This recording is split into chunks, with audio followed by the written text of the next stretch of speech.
आपण प्रार्थना करूया. हे प्रवेशिका द्यायला बाबा सगळं दिवसाबद्दल आभार मानतो. मान परमेश्वर आशीर्वादित परमेश्वर तुमच्या वचनात चालणाऱ्या प्रत्येकाने सहाय्य ही प्रार्थना आमच्या प्रवेशाच्या नावाने करतो. Hallelujah hallelujah hallelujah. आपण नेहमी बघतो आरोग्य, बरोबर? काय बघतो?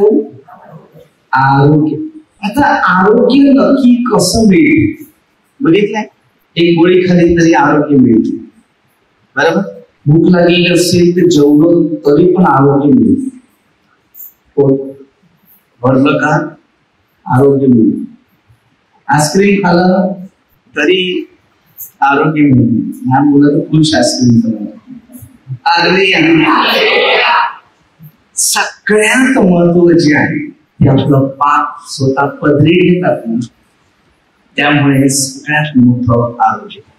बायबलमध्ये बरीच वचनं अशी दिलेली आहेत आरोग्यासाठी. आणि जेव्हा प्रार्थनेत येतो पहिल्या स्टार्टिंगला मनुष्य विश्वासाने जेव्हा धावतो ना, तो ताबडतोब पहिला बरा होतो.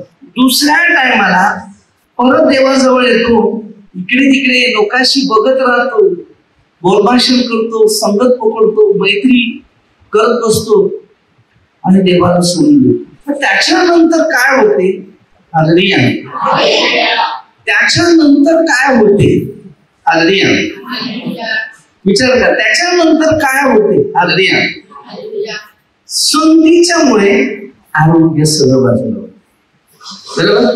अनेक प्रश्न जे आहेत तिकडे उत्पन्न करावे लागतात. हालेलुया. प्रश्न कसे सोडा ते पहिलं लक्ष दे. हालेलुया. म्हणून येशूने वाचा उदय तुमची अंतःकरण आहेत ना ती अस्वस्थ नाही, नेहमी अस्वस्थ आहे. जेवण बरं नाही झालं तरी अस्वस्थ आहे, जेवण वेळेवर नाही झालं तरी अस्वस्थ आहे, कोणी सर्व चांगलं सांगितलं तरी पण कधी कधी अस्वस्थ आहे, कोणी चांगल्या गोष्टीकडे मार्ग दाखवत आहे तरी अस्वस्थ आहे, रविवारी मटण नाही आणलं तरी अस्वस्थ आहे. विचार आहे का? अरे आम्ही पहिलं प्रथम आरोग्य जर पाहिजे असेल हे स्थिर ठेव. हे विचारधारा जे असते ना ते एकदम स्थिर ठेवायचे असते. सगळ्यात महत्व आरोग्य म्हणजे काय माहिती? रस्त्यावरचा पडलेला मनुष्य, त्याला कधी कोरोना झालेला नव्हता. एसी मध्ये बसणाऱ्याला कोरोना, चांगल्या पलंगावर झोपणाऱ्याला कोरोना, चांगलं चिकन तंदुरी खाणारा, चिकन लॉलीपॉप खाणारा त्याला कोरोना, तो हमेशा रोगीच होत होता. पण तो कचऱ्यातलं उचलून खातो तो नेहमी आरोग्यच असतो ना. त्याला कोणत्या हॉस्पिटलची डिग्री मिळालेली ना, अपॉइंटमेंट घेतलेले ना, सिटी स्कॅन काढलेले, सायकल स्टँड काढलेले, बाकी माहिती नाही. आणि कोणता MRF टायर काढलेला माहिती नाही. या सर्व पैसा कमावणाऱ्या व्यक्तीला हे सगळं लागते, वर पासून ते डिश पर्यंत. IC वाढ असो, AC वाढ असो, माहिती नाही, PC वाढ असो, हर व्यक्तीला तिथे आजार असतात. कोणता शेतकरी ICU मध्ये बसलेला दिसत, कोणता भीक मागणारा, कोणता गरीब मनुष्य ICU मध्ये बसलेला नाही. पण मी तर बघतो ज्या लोकात पाप जास्त त्या लोकात आजार जास्त. कारण तो कोणाशी खोटं बोलत नाही. तुम्ही पाहिजे तुम्ही स्वतः परीक्षा घ्या, तुम्ही खोटं बोला, खोटं करा, लबाडी करा, मोठपणा काही पण करा, तुम्हाला गोळ्या संपणार नाही. 150 एवढ्या पिशव्याच्या पिशव्या, बऱ्याच श्रीमंताच्या घरामध्ये गोळ्या पडलेल्या पिशवीवर. झोपायची गोळी वेगळी, डायबिटीजची गोळी वेगळी, जेवायच्या अगोदरची गोळी वेगळी, जेवायच्या नंतरची गोळी वेगळी, भूक लागण्याची गोळी वेगळी, डायबिटीजची वेगळी, प्रेशरची वेगळी. कारण त्याचं मन स्थिर नसते, त्याला रोग जास्त असते. तुम्ही पाहिजे ते बघा. मी सांगतो ना तुम्हाला, कुठे जाऊ नका. थोडं वाटलं तब्येत झाली झाली ते कमीत कमी धावू नका तर हालेलुया असं करा. म्हणजे तुम्हाला कमीत कमी अंग मजबूत होईल. हा पडले तरी हा बस तो बघा पडला तरी हालेलुया करतो तो सगळ्यांना हालेलुया. तर ही जी माणसाची रोगराईची चित्र आहे तो काय करतो माहितीये, घरात बसून राहील. म्हाताऱ्या माणसाकडे गेलं ना, काय झालं, माझ्या पोराचा पोर आहे ना तो अभ्यासच नाही करत. तू किती अभ्यास केला? मुलांची लग्नापर्यंत तू अभ्यास केलेला आहे. लग्न झाला, मुलांची मुलं झाली, तुला आता असं करायचं काय गरज आहे? मुलाचा मुलगा असं करतो, आलो हा मम्मी बरे. पहिलं प्रथम आहे शरीरामधले जे आचार विचार जे आहेत ते पहिले खाली कर, मग रोगराई खाली होईल. कधी स्वतःने कधी पाप कबूल केलेले आहे का मला सांगा. कोणता मनुष्य मला सांगा की माझ्या मनात नफरत बसलेली आहे, द्वेष बसलेले आहे, दुसऱ्याची निंदा बसलेली आहे, विरुद्ध बसलेला आहे, माझंच खरं केलेलं बसलेलं आहे, तो रोगराईत आहेच. मी सगळ्यामध्ये मिक्स असतो, सगळ्यांबरोबर तर मी त्यांना हसवतो, म्हणजे जोक टाकून हसवतात. म्हाताऱ्या लोकांकडे गेला ना म्हणून बोलला ना, ते कधी कधी मी गेला नाही ना, ते दिवस मोजतात, अमुक दिवसात तुम्ही काही माणसाची मानसिक असते. पैशासाठी रात्र दिवस कष्ट करायचे, मेहनत करायचे, 2 चपात्या खायला जीवावर आहे. तुम्ही प्रत्येकाच्या घरी सर्वे करा, श्रीमंत माणसं आहेत, भरपूर पैसेवाले लोक आहेत, त्यांना विचारा तुम्ही काय खाता. काही लोकांना नशा नाही घेतला तर झोप नाही. अशी काही लोकांची भविष्यामध्ये अशी वेळ आहे, नशावर नशा, नशावर नशावर नशावर नशा, पण सुख नाही. एकच सुख आहे, ती म्हणजे प्रभू येशू. प्रार्थनेतच तुम्हाला सुख मिळेल, प्रार्थनेतच गाळ मिळेल. मी आता असं मनचिंतन करत होता, तिकडे बरेच लोक झोपलेले, जरा हात वरती बघा, पण तास हात वरती करतात. हुशार आहे, सत्य बोलणं गरजेचं आहे. देवाला आम्ही बंद करू शकत नाही, देवाला कधी लपवू शकत नाही, कारण आमचं कर्तव्य तुमच्यासाठी प्रार्थना करणं, आमच्यासाठी. म्हणून वचन घेण्यासाठी आलेले असतात ना, ते वचन असं घ्या की त्याच्यातून आम्हाला काहीतरी फायदे होतील. अरे अनेक लोक जर बघतो विचारले खाण्याची तरसलेले आहेत, त्यांना खायला नाही मिळत. किती भुकेली लोक आहेत ना आपल्या इकडे, जो जेवण कमी खातात ना गोळ्या जास्त खातात. पहिल्यांदा ताप आला तर पहिलं काय चेक करते, रक्त. डॉक्टरकडे जायला नाही म्हणायला करत, लवकर असतील. पण जास्तीत जास्त देवाच्या आज्ञात जो मनुष्य आठवड्यातला एकदा जरी आपला पाप कबूल करतो ना, त्याला एक गोळी लागत, एक गोळी लागत. जो पाप जमा करतो तशा त्याच्या पाठीमागे गोळ्या जमा होतात. तुम्ही अनेक लोकांचे अनुभव घेऊ, मी तुम्हाला सांगतो. आज अनेक लोक आजारी, अनेक लोक आजारी. पण काय सांगतात, क्लायमेट चेंज झालं, हवामान चेंजिंग झालेलं आहे. काय आता गरमी सुरू झाली ना, म्हणून ताप यायला. ताप तो हमेशा येतोच. मग ते 8 अध्याय 14 पासून दिलेली पेत्राची सासू तापाने पडली, येशू गेला, तिच्या हाताला स्पर्श केला, त्याची सासू बरी झाली, त्याची सेवा करायला लागली.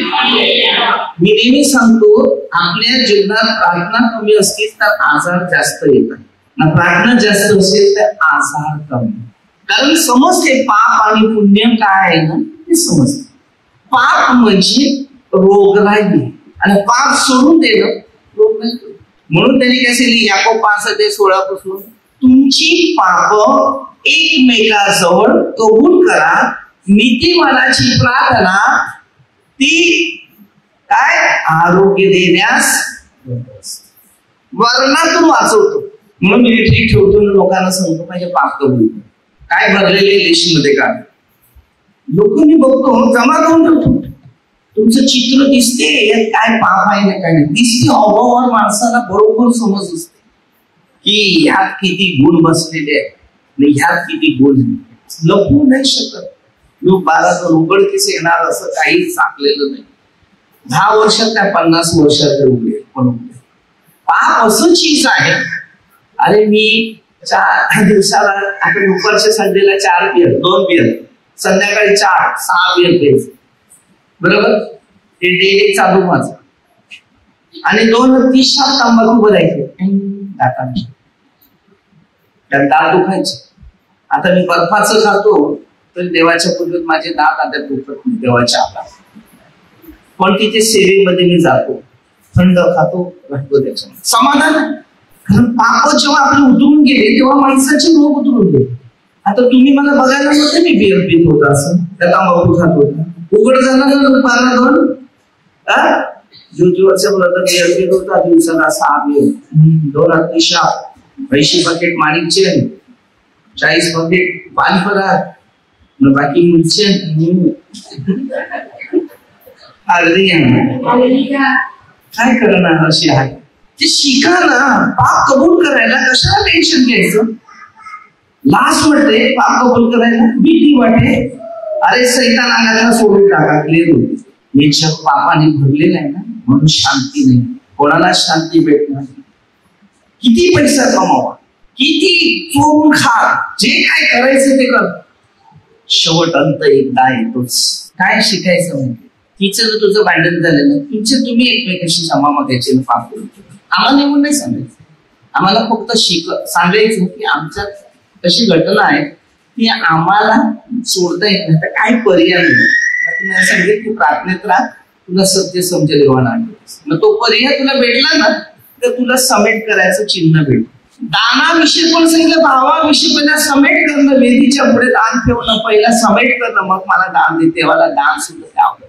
या शास्त्राचा कोणीच अभ्यास केला नाही. आता पोरांची 10वीची परीक्षा आहे. रात्री उठून बोलला, रेडला, ऐकला, देते पण वचन पाठ करणं टेन्शन आहे की नाही. 10वी पास किती एकदा 10 आज्ञातून बाहेर उतरलं का त्याला बोलतात 10. मी पोरांसाठी काय प्रार्थना करतो माहिती, त्यांना सहन करण्याची शक्ती मिळवतो. बघा, अख्खा दिवस खेळामध्ये, अख्खा दिवस मोबाईल मध्ये, अख्खा दिवस फिरण्यामध्ये, बाकी अभ्यास करायला वेळ नाही. मग बाकी त्या खेळामध्ये सुरू झाल्यानंतर अभ्यास बाजूला, नंतर परीक्षेच्या काळामध्ये एवढा तणाव, ते प्रश्न कसे पाठवणार आणि ते इतकं टेन्शन. त्यानंतर काय करायचं. समाजात मान नाही मिळाला तर आत्महत्या. बस इथंच डिसिजन पहिलेच टार्गेट घेऊन ठेवतात. नसेल तर कुठेतरी पळून जायचं, नाव निशाणी घेतो. हा पर्याय कोणत्या कामाचा नाही. त्यासाठी देवाला सांगतो. मुंबईमध्ये असं एक तळ आहे, 10वीच्या पोरांसाठी स्पेशलिस्ट आहे. ते पहिलं तळ्यातला पाणी सगळा खाली करायला लागतं आणि तो पाणी खाली केलं तरी लोक तरी जाऊ जीव देतात. ते मोठीच नाही म्हणून तिथे तलाव खाली करावं लागतं. ते उड्या मारतात नपाचं. हे शिक्षण पापाचं. म्हणून हे पाप होऊ नये. मुलांना या वर्षात मी 5वी 2दा फेल. मी रिसर्च स्वतः काढलेला, बाबाला सही मी करायचा. अरे बुद्धीचं काम नाही होत, काय करणार तिकडे. तुम्ही शिक्षणाचा काय परिचय एवढा मोठ्या प्रमाणात होतो. त्यांना बुद्धीच नाहीये, त्याचं बुद्धी त्याच्यात चालतच नाही, तर काय करणार पुढे. मी इंग्लिश गणित मध्ये पास, बाकी विषयामध्ये नापास. मग काय करणार. मी उघड केलं नापास, मग काय झालं. नापास झालं तर काय झालं. आहे ना आल्या तिकडे, आहे की नाही. परदेशात पण जाऊन आलो, विमानात पण बसून आलो. एवढ्या डिग्र्या घेतल्या तर विमानात नाही तर विमान बघायला लागले. त्या परमेश्वरला धन्यवाद आहे की नाही. विमानात बसलो, पट्टा पण नाही लावला, काय होते ते बघू. पट्टा असा आणून ठेवला, गाडीला कसं पेंट असते आपल्या गाडीला, असं आणून ठेवला. बघू ते कधी काय सांगते ती. अरे पट्टे बघा, माझा मित्र सांगते अरे पट्टा ना कशाला. बघू ते खरं, त्यांना काय होत नाही, मला काय होणार, मला शिकायचं आहे. विमान गेला वरती, चाल. मग फिरत निघाला आपलं रस्त्याला. पायलट पर्यंत ते शेवटच्या टोकापर्यंत जाऊन फिरून आलो. किचन मध्ये जेवण कुठे बनवतात काय सगळं. जसं का मी कोण आहे माहितीये, विमानातलाच माणूस आहे. सत्य गोष्टी आहे. मी शिकायचं जास्त, ज्ञान घेतो. शाळा शिकलं कमी, पण ज्ञान घेण्याचं काम मी करतो. काय होते त्याला, काय अरे तुटायचं का विमानच होत. एक ते ठेवायला ना थोडा झटका लागतो, पण काही होत नाही. सगळे प्रयत्न केलं, उडताना पण प्रयत्न केलं आणि खाली बसताना पण प्रयत्न केला. मला फक्त बघायचं काय होते. थोडा शिकला, हात दुखून, कारण पहिल्यांदा अनुभव घेतले, काहीच परिणाम काही झाला. प्रॅक्टिकल जो बोटीत बसलेला आहे ना, त्याला काही टेन्शन नाही त्याचं. अगदी आपल्या हर एक शिक्षणाला ना नियम ठेवायचे की देव मला काहीतरी शिक्षण देते आणि या शिक्षणाप्रमाणे मला माझं भविष्य. तुमचं माइंड फ्री आहे, म्हणजे बुद्धी एकदम फ्रेश आहे, एकदम चांगलं आहे, तुम्हाला रोग येणार नाही. तुमचं मन साफ आहे, तुम्ही देवाला बघणार आहे ना ते पाच. शुद्धीकरण घ्या, शुद्धीकरण घ्या. पहिल्यांदा साफ क्लिअर व्हा. पहिल्यांदा शरीरातलं साफ काढा. आपल्या जीवनात काय पाप आहे, भांडण आहे, नफरत आहे, निंदा आहे, द्वेष आहे, जे बोलले काय केले ते मला धरू नका, फेकून द्या, जाऊ दे, काढून टाका. काय करायचं तर जिंदगी आपलीच नाही आहे, तर आपल्या जवळ आहे काय? एवढं देवाने मला शिकवलं, एवढं शिकवलं की भविष्यात मी कधी कामं नाही केली, ती कामं मला प्रभूने शिकवली, पण मी नम्रताच नाही. तेव्हा माझं ज्ञान वाढलं. कठोर हृदयाच्या लोकांना ज्ञान कधीच वाढत नाही. अहंकार वाढतो, मीपणावर तो तिकडेच राहतो. नम्र मनुष्य सगळ्यामध्ये सगळ्यात मोठा मनुष्य बनतो. बघ ते 23:12. मी प्रत्येक गोष्टी समजून घ्या, शिकून घ्या. पाप पहिलं खाली कर, आरोग्य मिळते. आज्ञा पहिली पाळा, जीवनात शांती. मनामध्ये काहीच ठेवून हे स्वतःचं काम कधी करते माहितीये का? तुमच्या मनात कोणाविषयी राग नफरत असेल ना, तर तुमच्या समोर एक शैतान आत्मा आहे, तो त्या माणसाच्या रूपाने लगेच सांगेल तुझ्याविषयी तो काय बोलत होता माहितीच ना. झालं नफरत. तुम्ही भविष्यात कधीच शांतीत राहणार. जेव्हा एक दुसऱ्याची निंदा करत बसतो तिथे थांबू नका. मग ते 7 एकटे दिलेले काय दिलेले, मग ते 7 एकटे तुमचे दोष काढण्यात येऊन तुम्ही कोणाचा द्वेष करू नका, नफरत करू. रोमकार्य 12:21 मध्ये बऱ्याने जीव वाईटाने नको, म्हणजे रोगात पडणार नाही, समस्यात पडणार नाही, संकटात पडणार नाही, निराशात पडणार नाही. आमच्या शरीरामध्ये जे रोगराई जे आहे ना, ती मनात भरलेल्या व्यक्तीविषयी नफरत, ते रोग आहे. मग ते 6:14 पर्यंत तू त्यांना क्षमा कर, तर मी तुला क्षमा करेल, तेव्हा तुला आरोग्य मिळेल. पुन्हा विषय मनात भरून. मला काही लोक सांगतात याविषयी कुठं तुम्ही ठीक आहे, त्याच्यासाठी थोडी प्रार्थना करूया, मग बघूया काय होईल. मनुष्य या जगामध्ये ना एक स्वभाव आहे. कधीच त्या माणसाला सांगितलं ना हा माणूस बरा आहे, सांगितलंय? कधी सांगितले हा मनुष्य बरा आहे असं? सांगितले हा मनुष्य बरा आहे असं? कसे करतात सांगितले? कोणताच मनुष्य नाही. बऱ्या व्यक्तीच्या संगतीला कोणता माणसं उभे नाही राहणार, पण वाईटाच्या संगतीला माणसं सगळे उभे राहणार. तर आपल्या सगळ्यांना शिकायचं आहे. देवाने समजून दिलेली बुद्धी ज्ञान आपल्या प्रत्येकानं दिले. तुम्ही काहीतरी कामामध्ये बसा, खाली बसलेलं तर शैतानाचं, खाली नुसती बसा, पुढच्या पुढे नेऊन ठेवतील ते तुम्हाला पता. इकडे बसलेला कुठे जाईल ते पता नाही. काहीतरी काम करा, काहीतरी काम करा. कधी कधी घरामध्ये लोकांना काम नाही, धंदा नाही, अरे काहीतरी काम कर.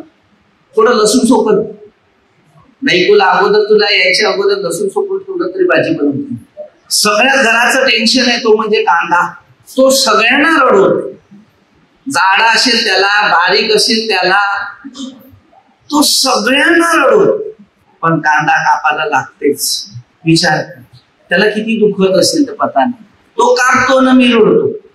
काही गरज आहे रडायची? आपले बोट थोडीच कापले. कांदा कापताना माझी आठवण करा. अरे मी नेहमी लोकांना सांगायचं कांदा कापताना हालेलुया हालेलुया हालेलुया हालेलुया, असेच करतात ते कांदे कापताना. मग ते बोलत राहा असं का देवाची स्तुती करायला कंटाळा येते ना. परिस्थिती काय, मिरची थोडी कापायला डोळ्याला थोडा हात लावा, एकदम चांगलं. तर स्वतःची पापं त्यांना कळेल की अंगाला मिरची लागते ना दुसऱ्या दिवशी मनात धरल्यावर.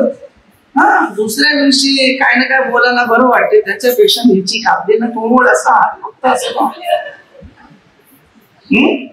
संध्याकाळी गेल्यावर सांगा म्हणा. अरे अर्धा तास थोडासा त्रास होईल, दुसरं काय नसेल ना. ते भाजी घेतात ना चाकायला, ते थोडी डोळ्याला लावून द्या, काहीतरी फरक पडेल, काहीतरी अनुभव येईल ना. म्हणजे आपली स्वतःला किती दुःख आहे ते बघा. मी स्वतः जेवण बनवले सगळे अनुभव घेतलेले. मला लहानपणापासून सवय आहे हे काम करायचं, घरातलं सारवण पण काढलेलं. सगळं शिक्षण घ्या, ते शिकावं लागते.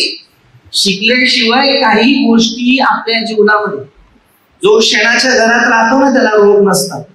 शेणाचा वास, केमिकलचा वास घेतला तरी मस्त, प्रेम माझा घरात वास, काय वास. शेणाच्या घरात, मातीच्या घरामध्ये रोग कमी. बंगला बांधा ना तर लाद्या लावू नका, शेण माती करा, एकदम परफेक्ट. रोग नाही ना. लाद्या घातल्या ते पायाला चपला लागतात, पाणी पडला तर डिस्को मारतो, काय करतो.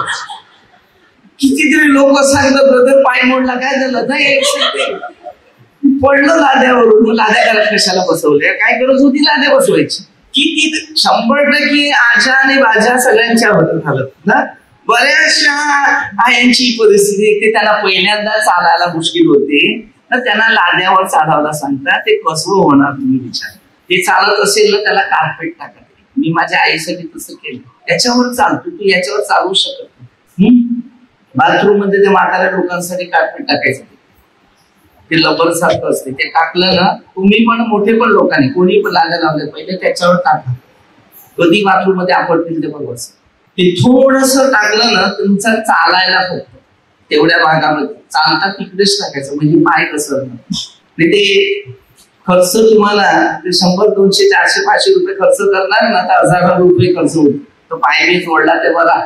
तर असे काही उदाहरणं शिकायला मिळते की जेवढं आपण सुख बघायला जातो तेवढं दुःख मिळतं. म्हणून पहिलं पाप कबूल. मोह आहे ना, मोहच माणसाला बिघडतो. मोहामुळे परिस्थिती अशी खूप महत्व आहे. तुम्ही मी तुम्हाला सांगतो ना, मातीवर चाला, मातीवर चाला, दिवसातून थोडा वेळ तरी मातीवर चाला, चप्पल न घाल. मग तुम्हाला त्याच्यातून थोडं प्रार्थना करता त्याला कुठे चाला, काय नाही मुश्किल. कारण का त्याचं मनच फ्री आहे, त्याला काही त्रास होत नाही. मी सांगतो ना, प्रार्थनेच्या व्यक्तीला काय वाटत नाही. मी एखाद्या रूम मध्ये बसलं तर लवकर उतरत नाही, काम असे तेव्हा उतरतो नाही तर तिकडच्या तिकडेच राहतो. बस दरवाजे किती बंद कर, आजच्या आतमध्ये कोणाशी बोलायला नको, काय नाही. 100% कधी मी फोन पण नव्हतो, फोन तिकडेच राहतो. मग त्यानंतर देवाशी बोल. मला सांगा, सकाळपासून तर रात्री झोपेपर्यंत लोकांशी बोलतात, किती वेळा तुमच्या जीवनामध्ये शांती मिळाली मला फक्त सांगा. का भांडणं जास्त झाले, प्रीतीची बोलणं जास्त झालं, दयाच माहिती नाही, क्षमाच माहिती नाही, प्रीतीच माहिती. चांगलं करत हा विषय आहे माणसाचा, जगाचा सगळा विषय आहे. आणि तो माणसासाठी तमाशा. आपलं मन फ्री ठेवायचं असेल तर देवाशी एक राहायचं ना, मन फ्री ठेवायचं. मनात कोणताच योजना वाईट ठेवायचं नाही. आणि जर ठेवत आहे तर रडावं लागत नाही. देवाजवळ थोडी वेळ घ्या आणि त्यांना सांगा, देवा मला तुझ्या बरोबर आज राहायचं आहे. आज तुम्ही विचार करा, प्रत्येक मनुष्य तो प्रार्थनेत सांगितलं तर बसत नाही, पण समस्या सांगायला लागल्या तर भरपूर आहे. तुझा माझ्या समस्या तुमच्या नाही, समस्या तू स्वतः आणून ठेवली. दुःख तुम्हाला दूर करायचं असेल तर फक्त प्रार्थनेत राहणं. मग मला सांगा की भविष्यात चांगलं होते. माझी नाही दुःख, मला दुःख आहे का एवढ्या लोकांना खायला प्यायला घालण्यापासून सगळी परिस्थिती ऍडजस्टमेंट करावं लागते. 3 केंद्रामध्ये प्रवास फार कठीण आहे. प्रश्न शोधून काढायचे, प्रश्न शोधायचे. शुक्रवारी मी पुढेला प्रार्थनेसाठी निघालो, इथून लवकर निघालो. आम्ही रोडला गाडी बापरे बापरे ट्रॉफिक असते. मी ह्याचे 11:45 निघालो, 11 वाजता तर 4ला पोचलो मी पुढे बोईसरला. शेवटी त्याला फोन करून जेवण इकडून तरी घ्या. मग तिथून ते गाडीवर आलं, तिथे वराडीवरून मी त्याला जेवण. मग मी इकडून गेला म्हणून, नाही तर तिथे पोहोचू शकला ना. 4 वाजता बोईसरला पोहोचलो, 11ला निघला. मी 1.5 तासात तिकडे प्रवास करतो. देवाला सांगितलं आज तुझी इच्छा वेगळी, गाडी ना इकडून काढू शकत, गाडी ना तिकडून काढू शकत, ना कुठे जाऊ शकत, ना काय. गाडी थांबले, थोडी थोडी थोडी थोडी चालायचं, गाडी थांबतात, थोडी थोडी चालतात. असं करता करता वराळी वर येऊ दे, पालघरच्या रस्त्याला गपचूप निघाला, सापाच्या रस्त्याला तिथून घुसला मुनारी पालघरच्या. तिथे बापरे बापरे तिथे सिग्नल पडले नाही, तिकडे परत. मग आता करायचं काय, शेवटी 4 वाजता मी बोईसरला खाली. विचार करा, असं जे कसं गाडीत बसून हात पाय कसे होतात माहितीये, गाडी चालवणाऱ्या लोकांना माहिती. स्वतःने ड्रायव्हिंग करायची, स्वतः गाडी करायची, स्वतः प्रार्थना करायची, स्वतःने सर्व. रात्री झोपेपर्यंत बसायला वेळ मिळतो. काही आहे पण उत्साहित होतो मी, निराश. देवाला सांगत होतो तुझी इच्छा वेगळी आहे, तुझी इच्छा वेगळी आहे, तुझ्या योजना वेगळ्या आहेत. देवाला सांगत होतो तुझ्या काय योजना. आजपर्यंत मी एवढे वर्ष गाडी चालवली, कधी एवढी ट्रॉफिक आली नाही. लोकांसाठी होत्या, परंतु माझ्यासाठी कधी अशी ट्रॉफिक नाही. पहिल्यांदा एवढ्या ट्रॉफिक मध्ये टोल नाक्या पुढून जो निघालो, असं परिस्थिती. आपण प्रार्थनेत असतो, वचनात असतो, शिक्षणात असतो, तो फ्री असतो. म्हणून घरात बसले ना स्तुती करत, जेव्हा देवाची स्तुती करत राहतात ना, तेव्हा हे मन हळतो होतं. आणि दुसऱ्या विषयी चिंता करत बसतो ना, हे मन जड होत. कान जड होतात, डोळे जड असतात, डोकं जड होते, शरीर जड होते, न रोगराई वाढते. शरीराला मजबूती करण्यासाठी हे देवाचं वचन आहे. नसेल काही बोलता येत ना तरी हालेलुया तरी बोला. नाही हालेलुया बोलत असेल, परमेश्वरा तुला धन्यवाद, चांगला दिवस दिला, तुमच्या आभार, एवढं तरी बोला. तुमच्या भाषेत काय येते ती भाषा बोला, पण तेव्हा तुझ्या इच्छेत बस. इंग्लिश मध्ये बोला तरी धन्यवाद द्या, मराठीत बोला तरी धन्यवाद द्या, कोळी भाषेत बोला तरी धन्यवाद द्या. ज्या भाषा येत त्याच्यात बोला. मग मनुष्य समाधान हो. कर्नाटकच्या भाषेमध्ये बोला तरी धन्यवाद द्या, बोला. सगळ्या भाषामध्ये ज्यांना येतात त्यांना त्या भाषेत बोला धन्यवाद. पण स्वतःला समाधान, कारण आम्ही जर स्वतःहून समाधान नसेल तर रोगराई माणसाच्या शरीरामध्ये दिवसांदिवस वाढतात. आणि जास्त बाहेरचं खाणं जरा कमी करा, घरातलं खाणं मिळते तेवढं जरा खा, कारण बाहेरच्या खाण्याने रोगराईचं चित्र जास्त प्रमाणात आहे. म्हणून खा, असं नाही सांगत की डेली सवय लावणं. एक सवय लावली एवढं खाल्लं बस, पलीकडचं परत नाही खायचं, त्याला परत मन लावायचं. रोजची भाकर त्याला जास्त चव. आता मी कसं 3-4 दिवसाच्या चपात्या ठेवतो, त्याच खातो, ऐक नाही मस्त गॅसवर गरम करतो आणि परत त्याच खात जातो. असं आहे ना मजबूत. बरं खात होता असा होता ना, आता हे सगळं खातो उरलेल्या टोपल्या. म्हणून मी लोकांना शिकवतो, मी जर त्या खात आहे 3-4 दिवसाचं जेवण खाता, मग तुम्ही तुमच्या घरामध्ये तिरस्कार करू नका, पुढे खाणार अन्न मिळणार नाही. जो अन्नाची किंमत करतो तर अन्न पण त्याची किंमत नेहमीची मिळते. त्या समाधान वा सगळ्यात श्रेष्ठ जीवन आहे. म्हणून परमेश्वराने आपल्याला आरोग्यासाठी दिलेले दूधच्या भाकरीपासून, लोकांच्या सहवासापासून, लोकांच्या सानिध्यात कसं वागावं, कसं बोलावं, कसं चालावं, कसं नियम पाळावं, इतकं आपल्याला शिकायचं आहे. त्याच्यातून देवाची इच्छेप्रमाणे आपल्या जीवनाची शोभा आपल्याला वाटायचं. तर आपण एक छोटीशी प्रार्थना करूया. परमेश्वर बापा, तुझं राज्य, तुझं मार्ग, तुझं शिक्षण आमच्या सर्व मानवांना दे. तुझी इच्छेप्रमाणे चालण्यास सर्वांना आशीर्वाद, सर्व काम करत सर्व आशीर्वाद ही प्रार्थना आमच्या प्रभूंची करतो.